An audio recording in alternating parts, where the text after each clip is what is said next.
They laughed at the tattoo, then they froze when the SEAL commander saluted her.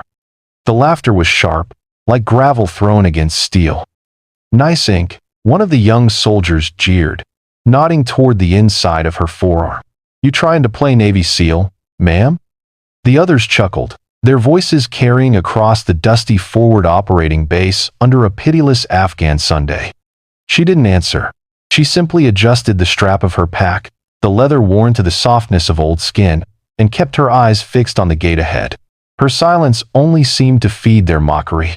"Hey," another voice added, "those dots and lines supposed to mean something?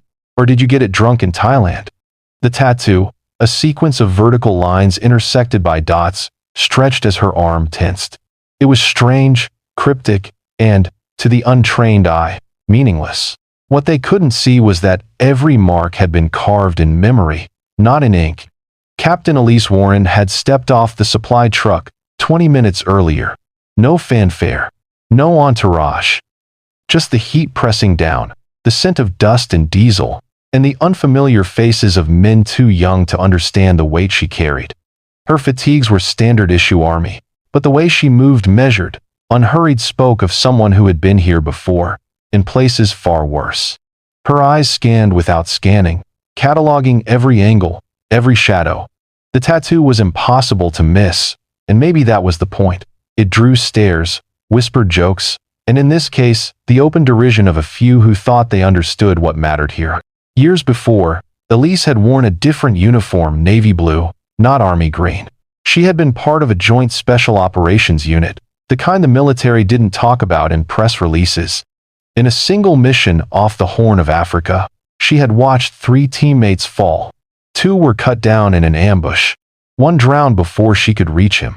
That night, in a makeshift field tent smelling of antiseptic and blood, she had etched the first lines into her memory, not in skin, but in the marrow of her soul. Months later, she committed them to ink, 1 line for each teammate lost. The dots?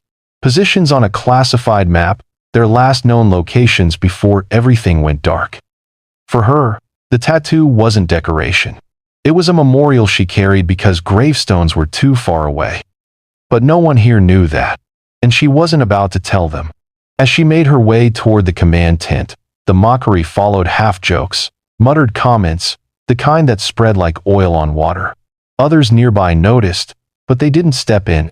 The base had its own quiet hierarchy, and newcomers earned respect the hard way. Elise didn't flinch. She didn't even slow down. The silence around her was heavy, charged, as though she were holding back something vast and dangerous. One of the younger soldiers, barely out of his teens, muttered just loud enough. "Bet, she's one of those wannabes who watched too many war movies." The others snickered. As Elise neared the central yard, a dust-coated convoy was rolling in armored Humvees bristling with antennas, the kind that usually carried high-ranking officers. Soldiers straightened instinctively, conversation faltering. From the lead vehicle stepped a man whose presence seemed to press the air flat, Commander Nathan Cole, head of a Navy SEAL unit operating in the region. His uniform bore the subdued trident insignia, but his face carried more weight than his rank. Elise saw him and gave the smallest nod. He paused mid-step. His eyes landed on her forearm. Something in his expression shifted surprise first, then recognition. The soldiers who had been mocking her were still smirking when Cole crossed the yard. He didn't look at them. He went straight to Elise. And then, without a word, the SEAL commander stopped, brought his hand crisply to his brow, and held the salute. Not a casual greeting, not even the respect due to equal rank.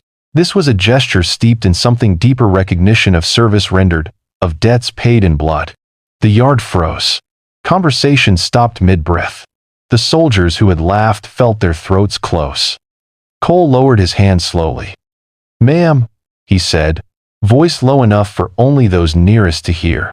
"It's been a long time since Sangar Point." Her eyes softened just barely. "Too long," she replied. And that was it. In the silence that followed, Elise adjusted her pack again and started walking. She passed the soldiers who had jeered at her, not with scorn, but with the calm that comes from knowing truth needs no defense. Some scars are worn on the skin.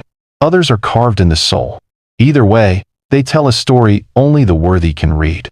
One of the younger soldiers swallowed hard, eyes fixed on the tattoo he had mocked moments earlier. The realization was dawning. This wasn't some meaningless mark. This was a roll call of the dead. By the end of the day, word had spread.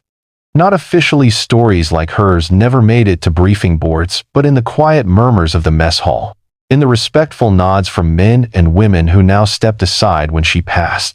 Cole didn't stay long. His convoy left within the hour, but his salute lingered like an echo, reshaping the way the base saw her. She hadn't argued. She hadn't defended herself. She had let silence carry the weight, and silence had done what shouting never could. A week later, at the memorial service for two soldiers lost in a roadside blast, Elise stood in the back, her tattoo bare against the hot wind. The same young soldier who had laughed that first day stood beside her. When the chaplain finished, he turned to her, eyes wet, and whispered, "I didn't know." She only nodded. Respect doesn't come from knowing the story. It comes from knowing you don't need to ask. In a world quick to judge by what's seen, the truest strength is often silent, invisible until the moment it must be revealed. Elise Warren never sought recognition. Her tattoo wasn't for display, it was for remembrance. Yet, in the brief moment when a SEAL commander saluted her, the truth stood taller than any rumor. We pass people every day whose battles we'll never know, whose scars aren't always visible. Some carry them on their skin, others, deep within. All deserve the same respect. Wherever you're watching from, remember this: honor isn't measured by words, but by the weight you carry when no one is watching. And sometimes, the loudest answer is silence.